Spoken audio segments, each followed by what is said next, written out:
Welcome to Remarkable WAM. That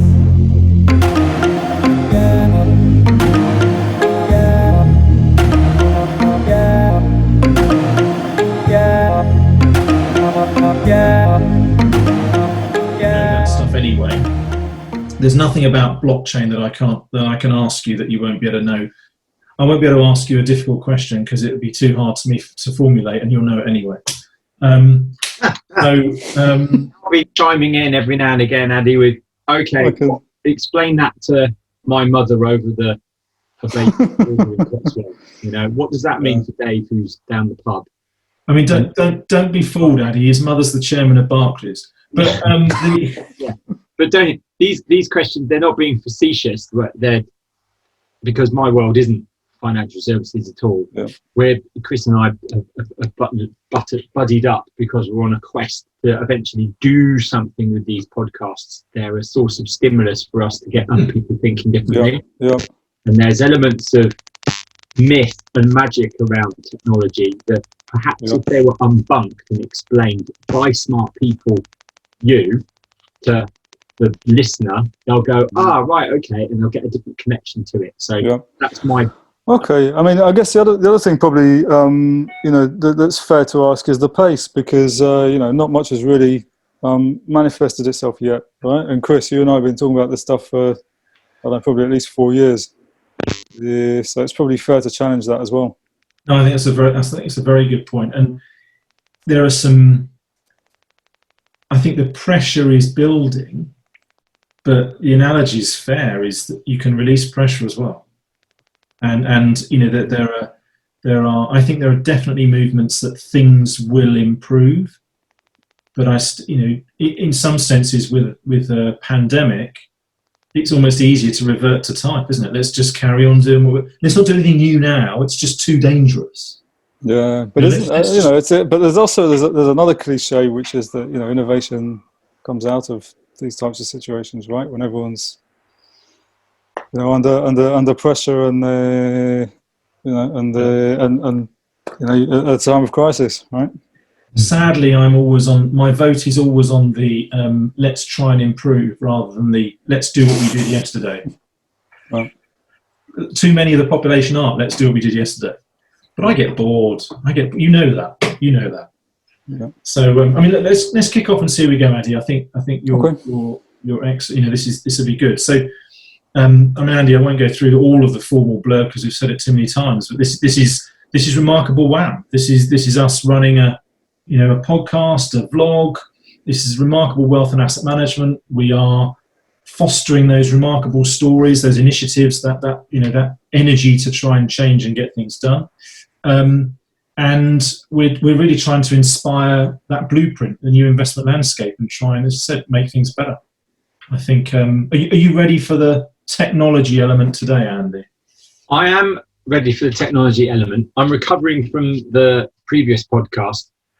And what's nice about our guest is yet another perspective about the wealth and asset management landscape. I'm convinced that technology isn't an issue. I think it's always about humans' reactions to new technology. So the amateur historian inside me is thinking of Wat Tyler and the Peasants' Revolt, where they were sticking sort of pitchforks in new thinking, and all the Luddites from another part of history were sort of throwing stones at all these newfangled machines. I understand our guest has passion for technology and sees it being a force for good. So I'm all ears. Let me introduce him. So we're joined by Adi Ben Ari. And please, Adi, tell me if I get any of this wrong. This is a bio I've stolen from the delights of the internet. You studied computer science at Bristol University, followed by an MBA at Tel Aviv University, before many years in telcos, actually. It seems like everything from the delights of Carphone, Warehouse, T-Mobile, Vodafone, before moving, or when we kind of bumped into each other, was probably more into that fintech space. You are the founder and CEO of Applied Blockchain, which, believe it or not, and you probably do, but it's nearly 6 years old. Applied Blockchain is also, and this is a plug for you, Adi, it's a Gartner top 20 blockchain consulting firm, not just for 1 year, Andy, so you know, but from 2017 all the way through to 2020. Adi knows what he's talking about. He's actually, look, he's my go-to expert on all things blockchain. He's a real technologist who can talk in practical and understandable terms. And that's what I think we'll unpack a little bit today. So how are you today, Adi? Well? Yeah, very good. Thank you, Chris. Was that bio fair? That was very good. I think I got into financial services after my many years in telecoms, as you said. I started working in the insurance market for the Lloyd's insurance market. Spent a few years there and then moved into Lloyd's banking group, which of course is no relation, but worked on various financial services products within the bank. And that was when I first came across blockchain and represented the bank at a number of blockchain forums and of course, saw the opportunity and started the company then. Why did you, I mean, just going back to the, why did you jump from telcos, or were you attracted by the lure of financial services? I think just being an IT person based in London, the financial services world was always looming. It sucked me in. It was always there as a big part of the system, as a big part of the market here in London. And it was actually quite hard to get into. I think it was one of those things where if you haven't worked in financial services, then actually you need the experience in order to start working there in the first place. So it was a little bit harder to break into than I thought. But once I was in, I was in. Well, we've let you stay. It's true. You must be doing something right. You must be doing something. Because, I mean, and you, and as I said earlier about being a technologist, I mean, looking through your CV, you've been, there's wonderful lingo. You've been a solution architect, you've been a data scientist, you've been a digital integration specialist. And what does, and I'll go to quite a broad question, but what does it mean to you that financial services talks about going digital? What is that? Why is it important? Why should we care? Yeah, it's interesting. I mean, when you talked about my background, so I guess the thing I probably did most at these companies was getting their systems to talk to each other. Right. And when I came across blockchain, which is not an easy thing, systems are newer or older and all sorts of protocols and so on.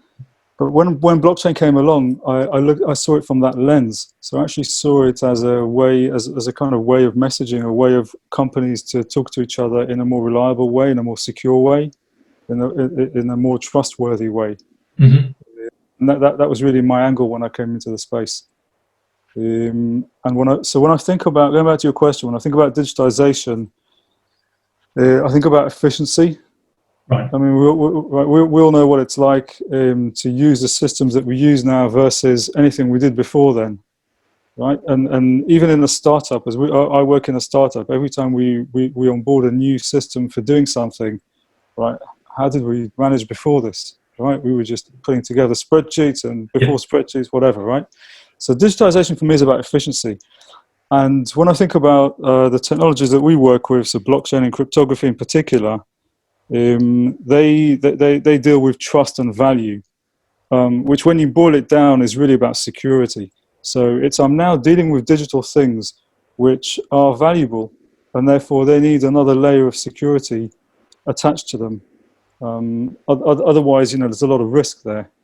And so I see blockchain and cryptography as being that extra layer of security, really, to allow us to do things more efficiently digitally. What I find really interesting about that, and I'm hearing you use those words, it's to Andy's point at the beginning, actually, about technology. I mean, I also think that technology is probably ahead of culture, ahead of people. And the words you've used there, you talked about communication, which is critical whether you're a robot or a human. You talked about trust, you talked about value, you talked about security, and all of that. What you're saying is not trust between machines. Who cares? You're saying between counterparties and firms, guess what, populated, at least in 2020, mainly by people. The robots haven't won yet. So, what you're talking about, trust, value and security between people, aren't you? Yes, that's correct. I mean, if you think about everything that's going on in the world right now, one of the big sort of emerging risks and issues that we have is cybersecurity.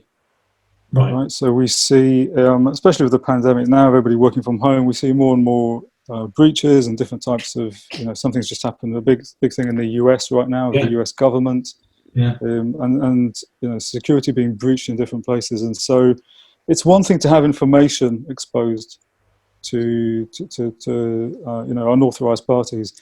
It's another thing to have value exposed, right? So records of ownership that could be changed, assets that could be stolen, and so on. So, up to now, we've been dealing with information, and so the risk around information is whatever it is.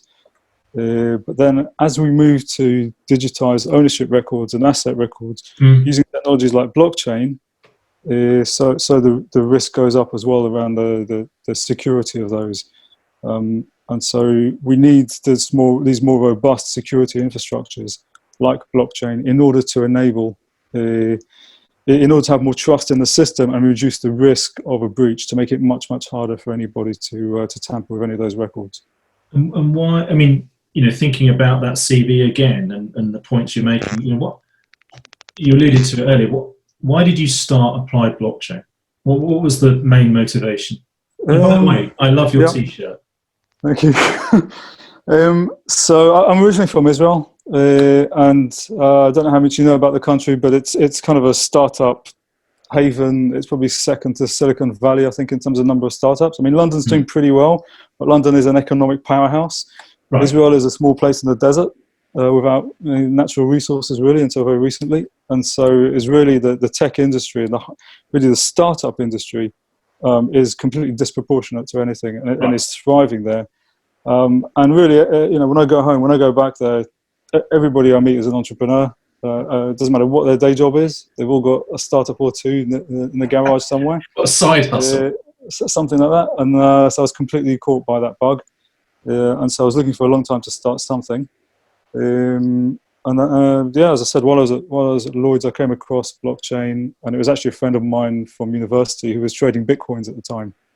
And he said to me, "You've got to check this out." And being the nerd that I am, I didn't look at I didn't think about buying the asset. I just thought about what's the technology behind it and how does it work?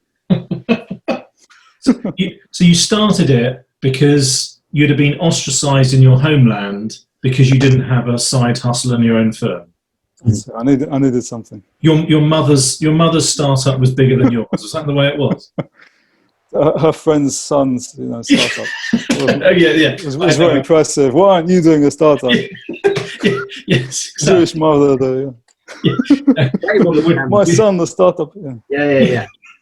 And in this might, I'm realizing I'm asking a question. The answer could wander all over the place, but it's specifically about the benefits of blockchain and the benefits of technology.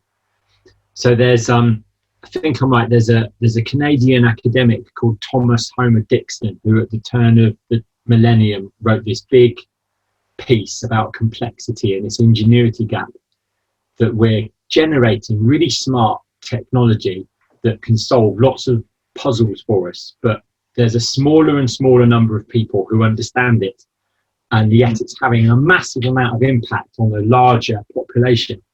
Is that the case long term, do you think, with blockchain and cryptography, etc.? Or do you believe that we could head towards, in a few years' time, many more people understand the technology that you work with on a daily basis, and many more people have trust and faith and value and reliability around it? Do you think it will become a bit more familiar? I think it will. I think it will take time, like any new technology. So the internet took longer than maybe some people expected. We had ups and downs. I don't know if you remember very famous people like Bill Gates saying it was just a phase, and that was a few years after it was around. And you could say the same thing about blockchain now, right? In some ways, some parts of it have taken off, and other parts of it are still very, very nascent and haven't really had much impact. And may take many years to do so, because in blockchain, or with blockchain, we're dealing with value, and that means we're dealing with legal issues. We're also dealing with networks and groups of parties and participants. There are many complexities that are associated with this technology, or that have to be overcome in order to get to the value part of it. Yeah.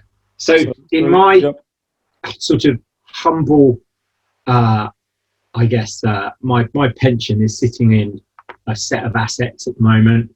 There's a few, we're talking tens of thousands, not hundreds of thousands here.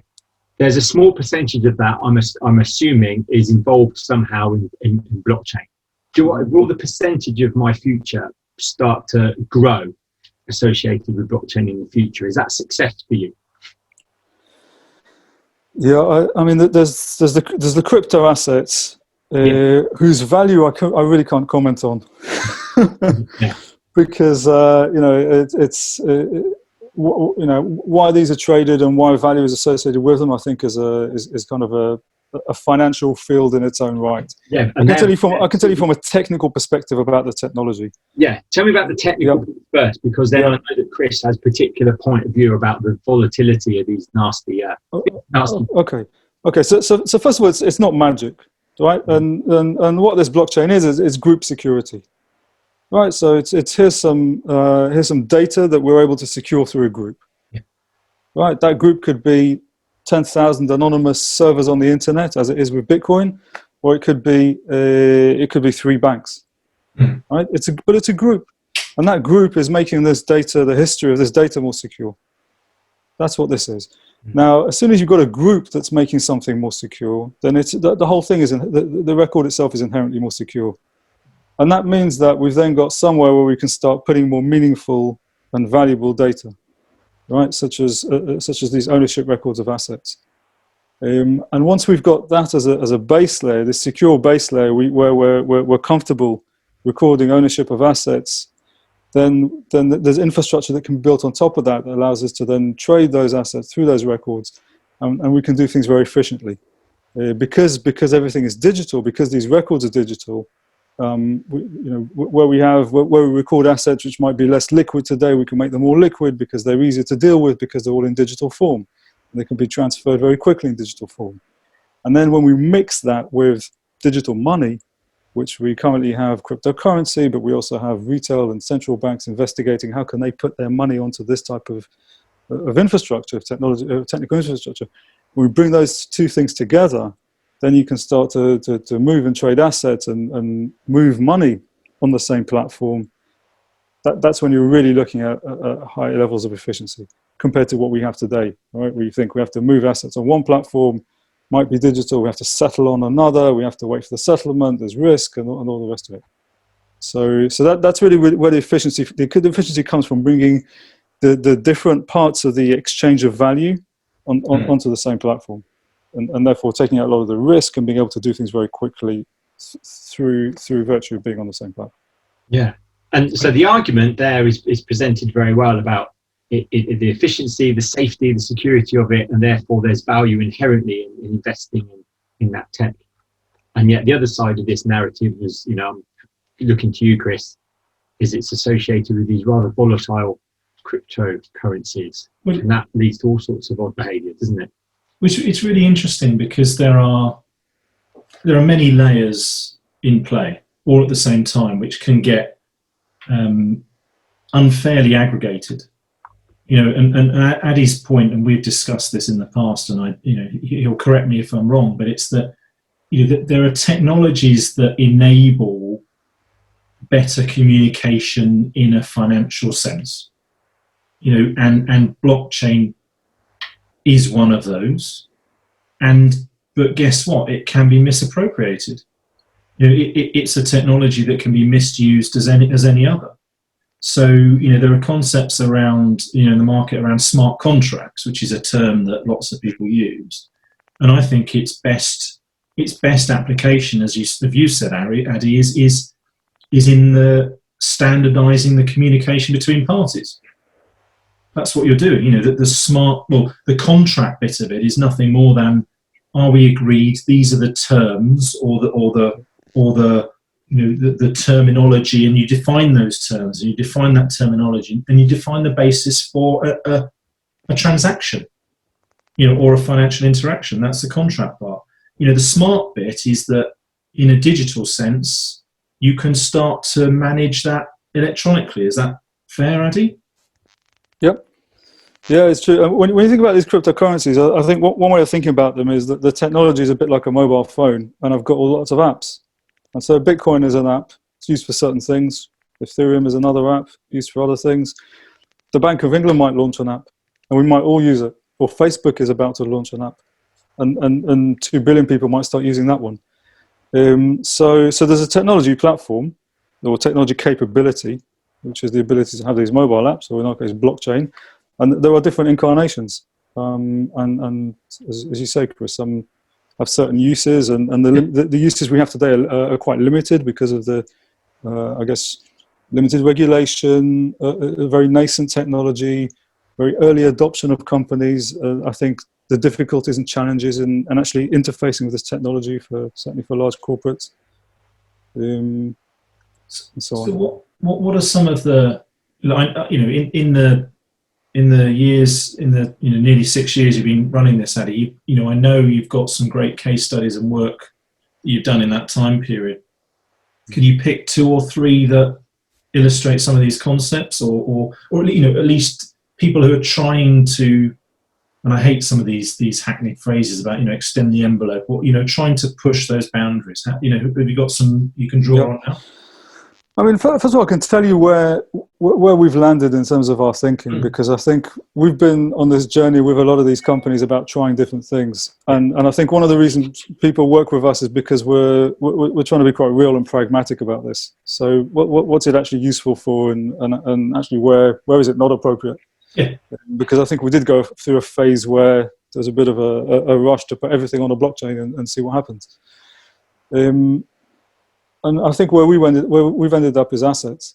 So it's really about using this technology to record ownership of high value ownership records. So ownership of high value assets. That's really whether these are digital assets, crypto assets, or tangible assets. That's really where we think using the technology makes sense, because you have to invest in the infrastructure. It is more complex infrastructure, more expensive infrastructure. I just saw something yesterday from the CEO of DocuSign. He said that they looked at blockchain, and at the time they looked at Ethereum. It was $1 per record, and he said we can create we can have our contract signed for 7 cents. Yeah. So why are we paying another $1 to put it on this public blockchain? So that's for me, that's quite old, because we have much more efficient ways of doing this now, and of course if it's a private blockchain, it can be much more efficient. But the point is that blockchain infrastructure and cryptography in general, this is heavier infrastructure, so it has to justify the cost, it has to justify the complexity. Right. And I think when you're dealing with higher value assets and so on, then it makes sense. We work in supply chain projects, for example. And when you're moving apples around, then holding records about an individual apple, is that cost effective? Does it make sense? I'm not sure. But on the other hand, when you're dealing with diamonds or equities and different types of works of art and ships we've been involved in, and sort of high value assets and property, of course, then you can see the case. And of course, once you tokenize these assets, you can look at securitizing them, you can look at breaking them up, fractional ownership, and you kind of have the infrastructure, the technology is there to enable this stuff relatively easily from an infrastructure perspective. So you mentioned tokenizing. Yep. Just for Andy's sake, because he doesn't understand any of these words, obviously. Oh, well, I'm drawing a picture of a ship. Tokenized. That to me means I can split that shit up. Split that ship up into hundreds or maybe thousands of bits of and sort of invest in them, or put a value to that percentage of the ship and digitize it and move it around and sell it and buy it accordingly. I can invest in the ship. That's what I assumed. I've literally drawn a picture of a ship with a grid on it. So yes, I mean, what we mean by tokenizing, it's just a type. I mean, a blockchain is a type of database. It's a distributed database, and what we're doing is we're having a record which represents that asset, right? And once we represent that asset in a blockchain type system, then we can treat it as what we call a token. and that there is an entity that owns that, and we can move it around, we can trade it, sell it, pass it on to someone else, and so we think of it as a token. It's tokenized, and we have So sort of could you unique. tokenize Yep. anything? The token is a digital record, and so we could create one to represent anything. The trick here is that for the blockchain record to be interesting, it has to be the master record. Right? So we talk about it adding security, and we talk about it being used to trade and make things more efficient. But for that, it has to be the record of ownership. So it's no good us trading or executing some activities on a blockchain system, but then doesn't mean we actually own it, because we have to go somewhere else to settle and to actually get the records changed.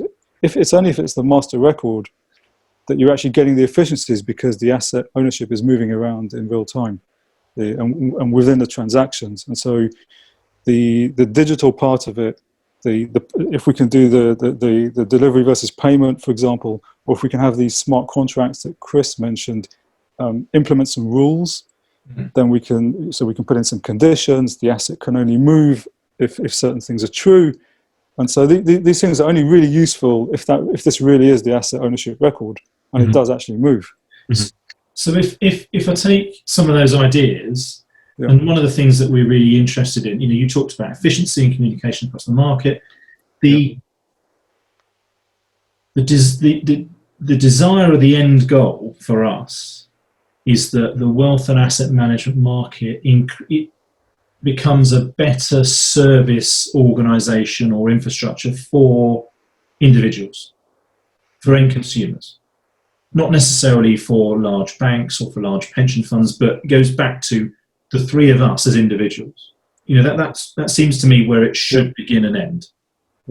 And if you're talking about tokenizing assets of any kind, and we said earlier you can tokenize anything, we're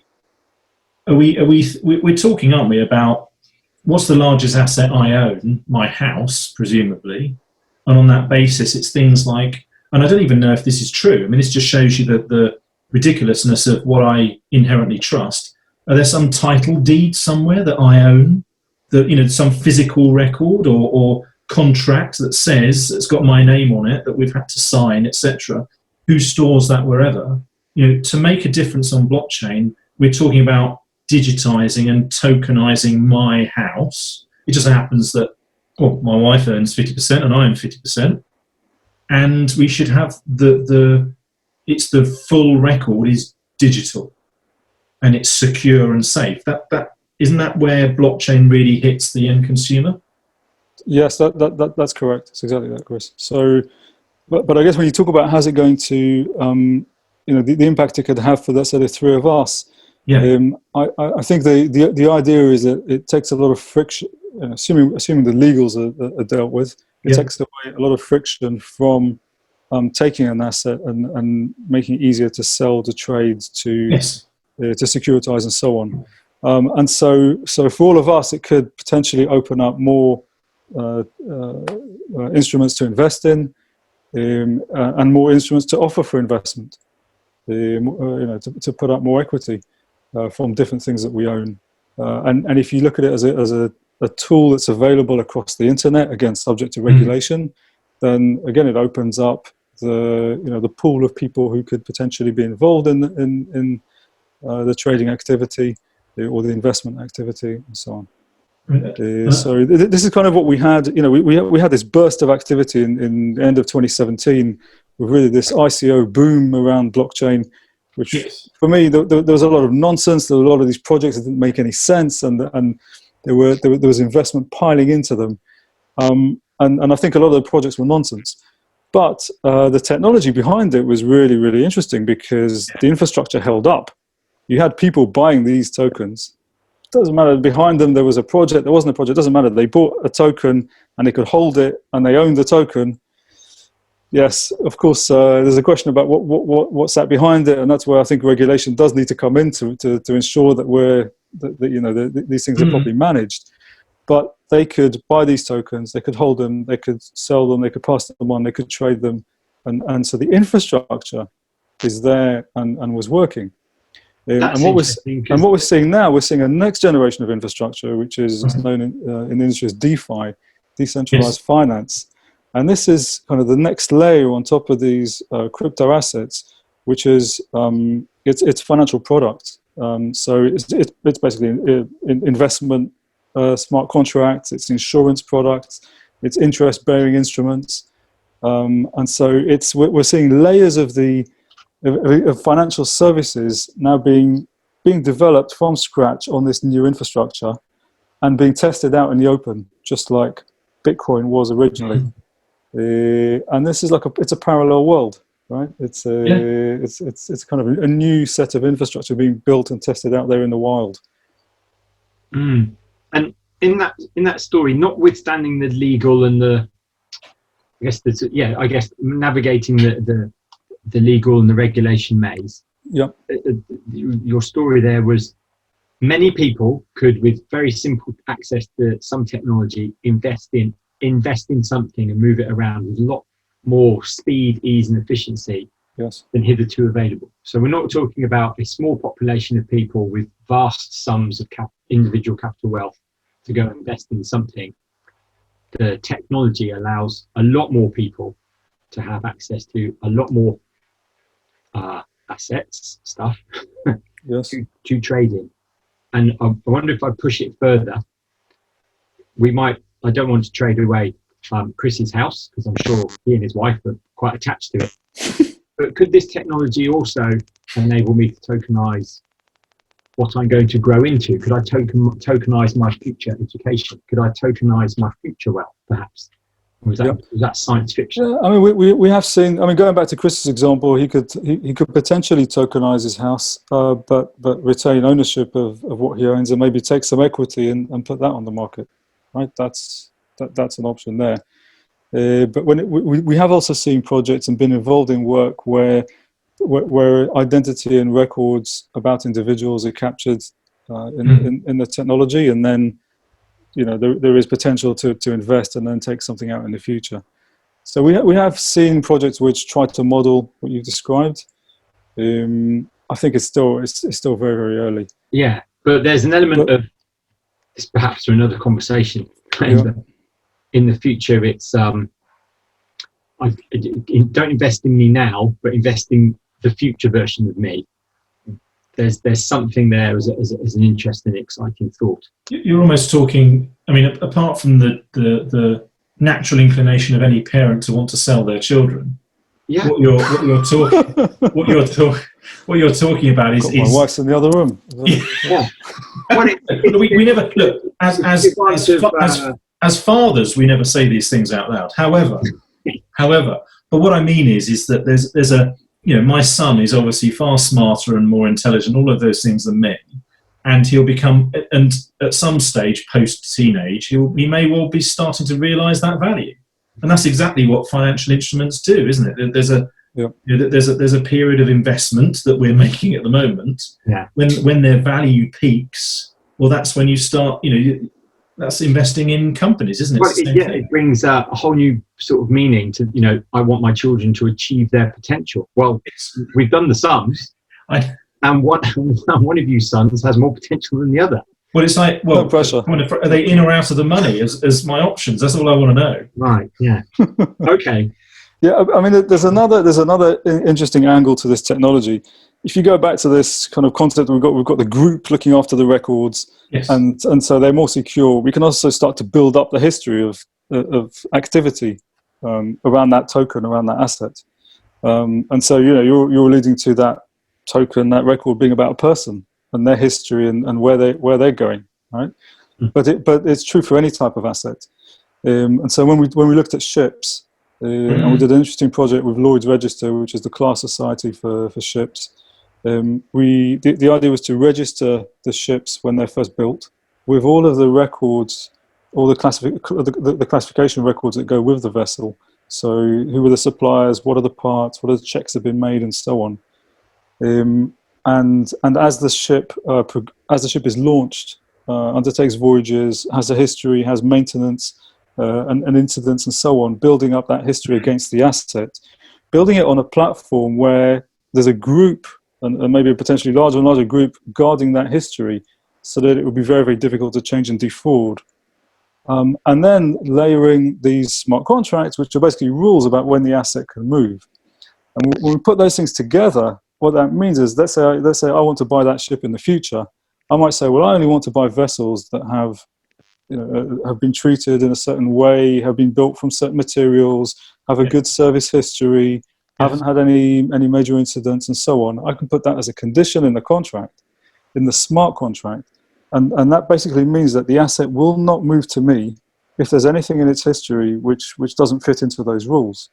And those rules have been built over time and in a way that they'll be very, very difficult to modify or to defraud. So that kind of brings the provenance of the asset into this. And again, it's another level of efficiency, because instead of digging up all this paperwork, which could potentially be quite easily it can be tampered with and compromised and so on, you add security through the provenance. And we're seeing that in different types of tangible assets. There are technologies now which allow us to mark materials at different stages of production and sourcing and so on. And so when we think about renewables and we think about sustainable products and so on, we can have these digital records, which not only do we know that they're held quite securely and they represent an asset, but we can also make checks against them, for which we have these cryptographic, these digital proofs, these very hardened proofs about the asset's history and about certain qualities that we want from the asset and so on. So this is where these efficiencies come in. Instead of having to send an army of admins to try and dig up the paperwork and see if it's correct and even valid. Yeah. It's like, the theory has long been attractive to me, Adi. You talked about, the ships and, when did they last go through the Suez Canal? Well, that's been, not just a little rubber stamp in a logbook, but guess what? It's visible to all appropriate counterparties. And that might be, the official shipping register of Lloyd's, it might be the owner of the ship over here, it might be another insurer, it might be the person who has cargo on that ship, has visibility of that movements for that period of time. The same thing goes for people. It's like, well, did Adi really go to Tel Aviv University? Well, guess what? It's on my record, and there's my little digital stamp that says, yes, he excelled, he was a wonderful student. He didn't draw or doodle anything in the classes. But and obviously by your look, that obviously never happened. But, the how, and it was interesting when you said about your journey. Why hasn't it? What's the biggest barrier? Because all of this makes logical sense. Yeah, it makes logical sense, and I think it will happen with competition. So imagine now you want to buy a ship. There's two ships you're looking at. One has all of these digital records intact, and you can just buy it now. And the other one, you have to send your army of admins to go inspect it. There's an easier option there, right? So I think there's a competitive situation that will eventually emerge. But I think the real problem is data. Right, because certainly when you're looking at the provenance and the history of tangible assets, then where is that information actually coming from and how is it captured? And so I think it's about getting that information on in the first place. It's about getting the different parties who are the sources of that, reliable sources of that information, and maybe the technologies that record it, the sensors and so on, getting information from those, getting that infrastructure in place in order to give these digital guarantees. Yeah, because it's it sounds like it's a great system to secure the wrong information really well. Perfect. Yeah, it's a brilliant place. It's like any piece of software, garbage in, garbage out. Yeah, exactly like the stereo. Yes, exactly. Yeah, a great stereo will only amplify a poor cassette. Shows my age. No one listening to this knows what cassette is. That's a major problem that we have, especially if you think about supply chains, which we think about food supply chains. We go off to farms in different countries and all sorts of things where we don't have sophisticated software systems or reliable systems or trustworthy systems and so on. So can I ask you one question before we move on to a quiz? that you may or may not be prepared for. But just by the way, Andy always is. He's like a hair trigger on quizzes. He's just so you know, Andy. I'm just taking from your website, and it'd just be interesting to see whether this is still very active or not. I don't know, and I don't wish to paint you into a corner. But back in 2019, you launched K0. Mm-hmm. Okay. And I'm quoting the words because it's an open source, zero knowledge proof framework for trading assets privately on smart contract blockchains. All of those words you understand very well. What's the impact or the importance of open source, zero knowledge proof? The others we've sort of talked about, but can you just unpack those a little bit? Yeah, I mean, one problem we've been looking at since day one is if you go back to what this is a database or some records that we're storing in, different parties are keeping a copy of. Now, if that's holding records of ownership and trading and so on, well, isn't that a bit of a problem if different parties have got a copy of it, right? They can all see what's going on. So data privacy has been a big part of this, and it's kind of been a bit of a quest to how do we solve that contradiction of giving everybody a copy of the data, but at the same time allowing parties that are trading commercial entities to retain their commercial privacy, right? Yes. And so feel comfortable working on the platform. And one of the technologies that emerged that allows us to do that is zero knowledge proofs. So it's an area of cryptography that allows us to have our cake and eat it. We can basically run activity completely privately, and we can store that on this type of ledger, and the different parties can verify that everything in the ledger is correct without actually seeing what's in it. Right. So it's almost like having a big green tick or a big green tick on a package of information. You don't need to open it to know that it's accurate. Yes. I guess. It's interesting. For me, it's very interesting from a technical point of view. It's a bit like, you've got a box that's got 2 + 2 in it, and it's got 4 written on the outside, and the maths and the technology is such that you would not be able to see 4 outside if you didn't have 2 + 2 inside, but you can't see that 2 + 2, right? So yeah, so 4 could be derived anyhow. Yeah, root 16, or it could be the number of legs on a camel. It could be exactly, but there's a mathematical guarantee there that there's 4 inside. That's how it works. So that way, anybody can hold a copy of this stuff, can validate it, can completely validate that it's correct and has integrity, that the records are all good, but we can't see what's inside. And your point about having the cake and eating it is particularly pertinent in financial services or anything to do with money. For exactly as you said, that there are many participants who can only feel they can transact if there's a level of privacy in that transaction. To be honest, but they want the regulators around that need to know that they're transacted fairly. The details of that transaction, if Andy and I decide to, I sell him a bike, well, guess what? The government would like to know that I did it in a currency that's normally accepted, or there's trading standards and that sort of stuff. You don't need to know the specifics of it or why you even want to buy it. That's irrelevant. But between those two parties, it matters. But outside that, it doesn't. Yeah, that's correct. So I'd say probably every single project that we've worked on, it must be 60 or 70 projects now, every single one had this commercial privacy point to it. Right? It's either data of individuals or it's data of companies. It's commercial information. Almost every project has something, prices and things that we don't want to reveal, counterparts and so on. There's always something. So we have that in all of the projects. And the interesting thing here is that the regulator can have the things that they want to monitor. They can monitor them again without necessarily even having access to all of the underlying data. Right. So if they wanted to know, for example, with the 2 + 2 example, maybe they're saying there's a maximum of 4.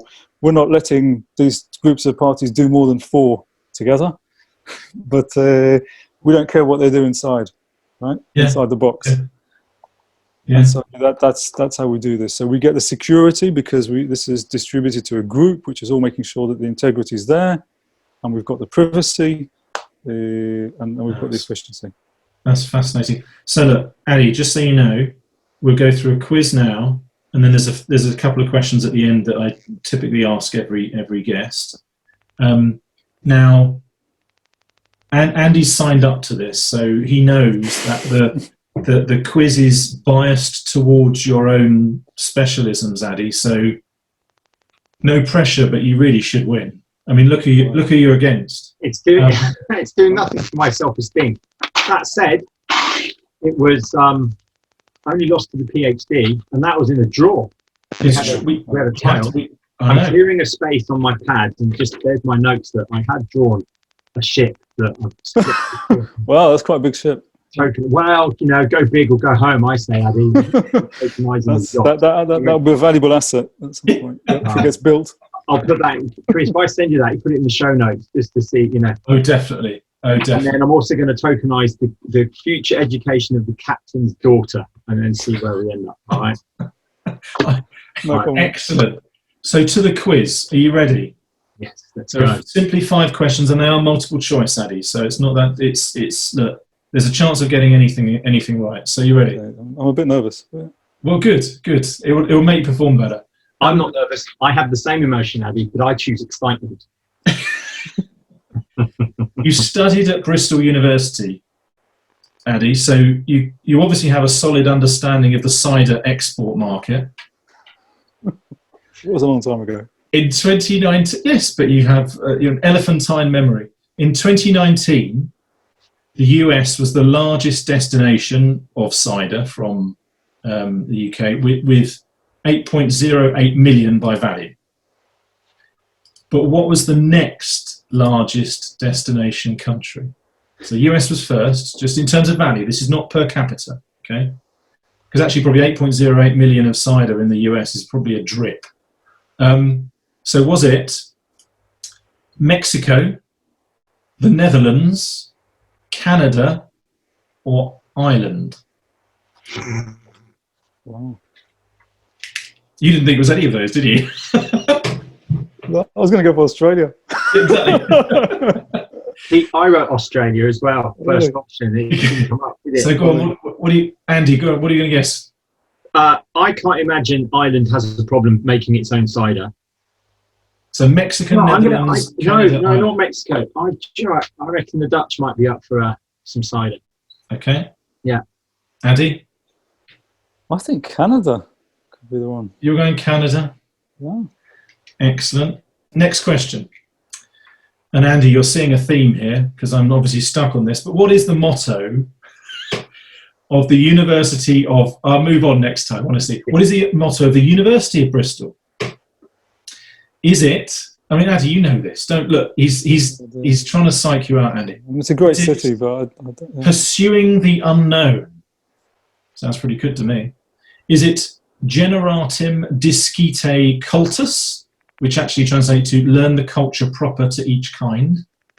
Is it Vim Promovet Incitam, to promote one's innate power? That sounds even better. Or learn and live? Pursuing the unknown, learn the culture proper to each kind, promote one's innate power, learn and live. I think it's learn the culture. You think it's the culture, yeah? I think it is. Okay. It's a complete guess. I also went to the University of Bristol, but it was affiliated to Cheltenham and Gloucester College of Higher Education. So I only found out when I got the certificate. Do you know what? If it isn't, I think it should be learn and live. Learn and live, right. Okay, next question. It's not going to be that tall, is it? You know, this university was established in the 1800s. There's no way they're going to have it. Just last week, which gaming console or provider, etc., announced that it will now use blockchain for gaming rights and royalties? Was it Xbox, PlayStation, Nintendo, or the Spectrum? Sorry, I had to put that in there. I saw a bio of Clive the other day.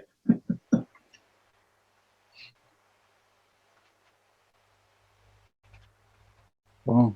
Andy, you go first this time. Go on. Who, me go first? Yeah. I know that Sony are in the news earlier in the week because they launched the game and it didn't work. So to have two headlines would be greedy. So maybe it's Nintendo. Nintendo. What do you think, Andy? Yeah. This rings a bell. I saw this somewhere, but I can't remember who it was. I'm going to take a guess at Microsoft. Because Microsoft is involved in a lot of other things in this space.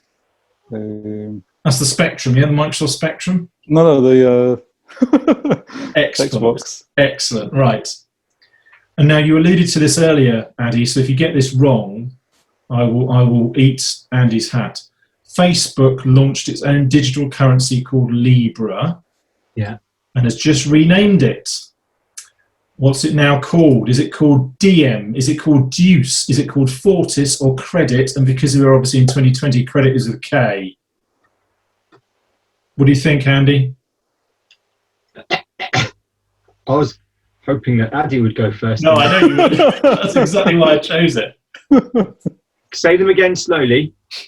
DM, Yeah. Deuce, as in tennis, Fortis, as in strong, and Credit, as in something stupid spelled with a K. Deuce. Juice? B. Deuce. Okay. It has a nice feel to it. What's the answer, Addy? DM. DM, that's your answer. Okay. Sometimes known as juice. And now, Andy, I'm back to a question that you might have a slight advantage on. According to Coinbase, to the nearest $1,000, what was the price of Bitcoin as of this afternoon? Was it $20,000, $21,000, $22,000, or $23,000? Andy, you can go first this time. I haven't looked today. I saw it going over 20. I didn't see it coming down below it. I'm going to guess 21. 21?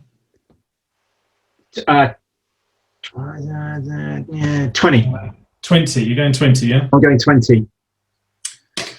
You ready for the answers? Yes. Go on.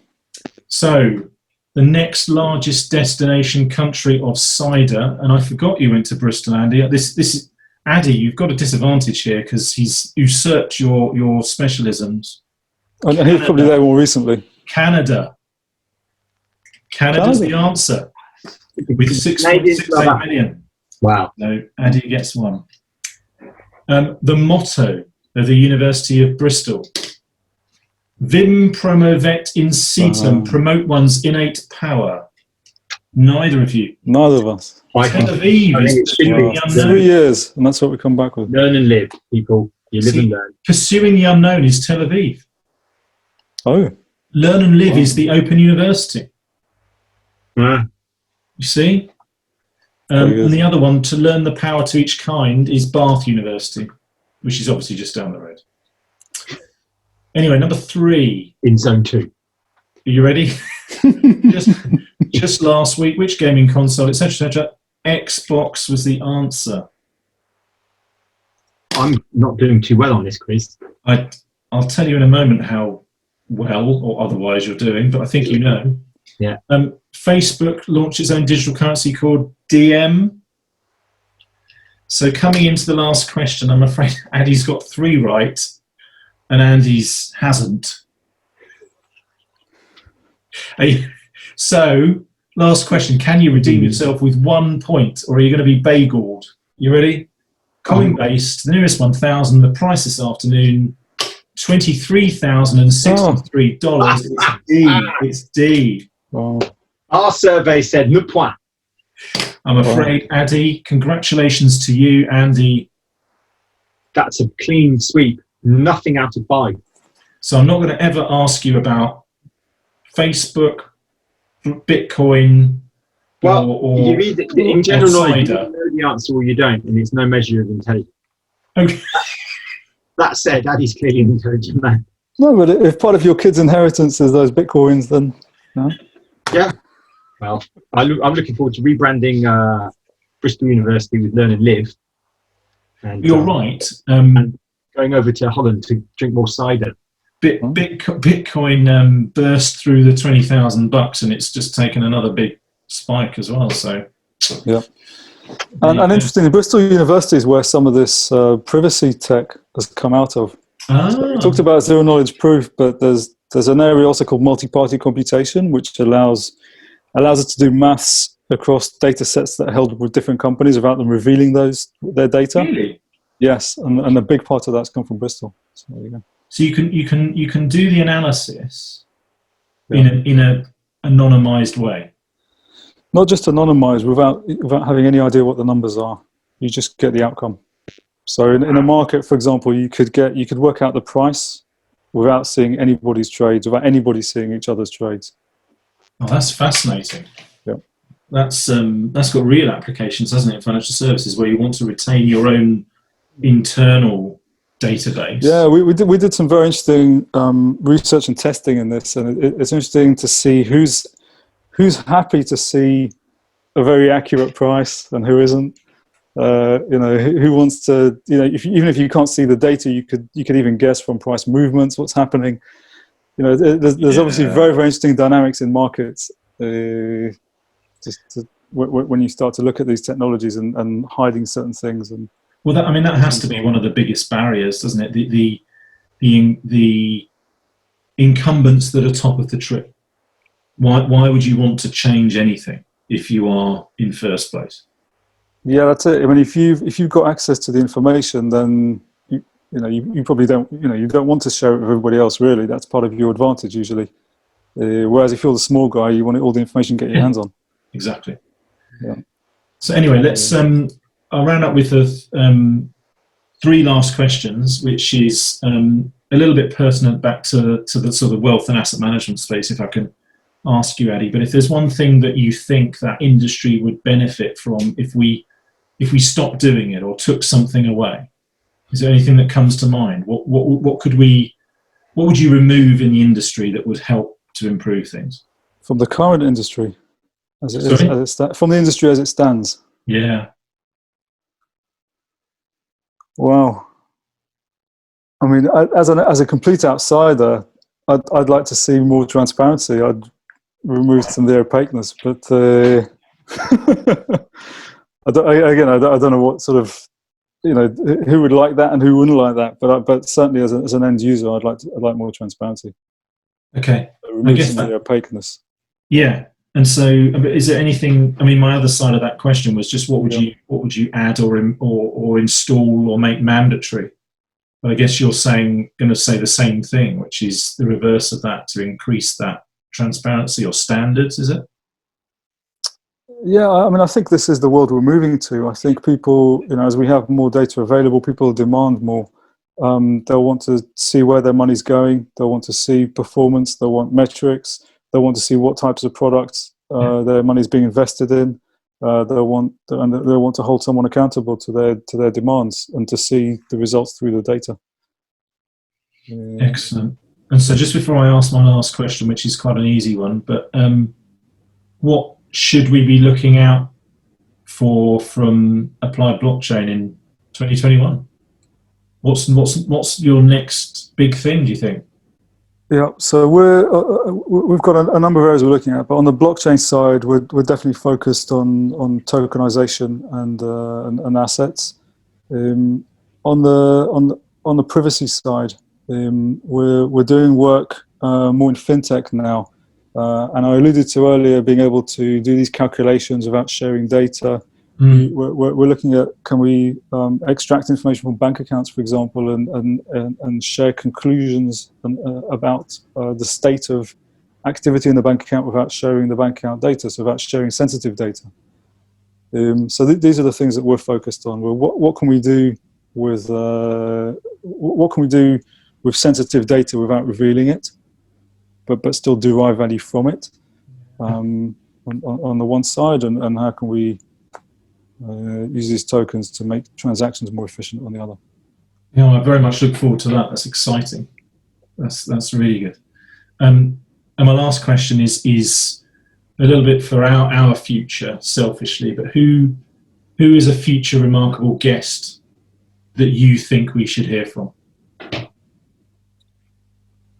Who would you have on this? Yeah, I don't know if have you had Brian McNulty, a friend of Brian both of us? McNulty.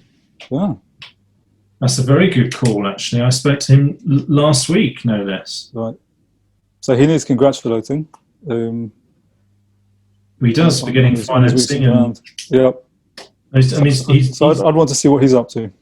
yeah, I mean, he's really tackling the infrastructure, isn't he, of core financial services. So he's gone for the heart of the system. Oh. Yeah, Brian would be good. As long as we can understand his accent, we'll be fine.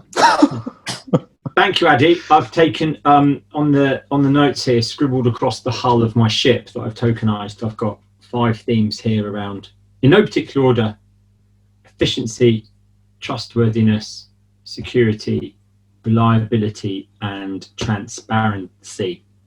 And those five terms, I guess, in different contexts, could sound a little prosaic, but when you dig into them a little bit further and get the stories behind them, there's great opportunity there, I'm sure, to come up with new, smarter things, products, offerings, business models. There's a lot there. So the future is bright.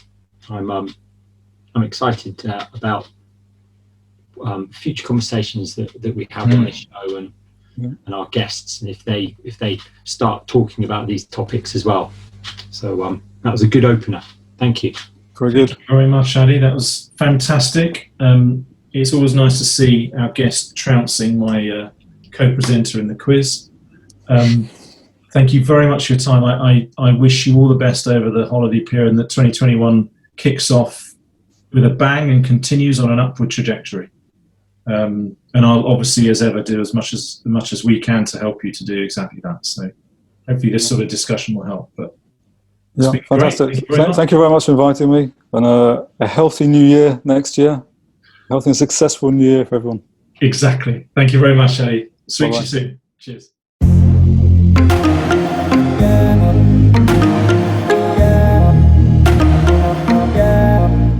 You've been listening to Remarkable WAM, a podcast that's part of a mission to shake up and explore wealth and asset management. For show notes and details about this week's guest, more episodes and further information about our project, please visit remarkablethinking.com.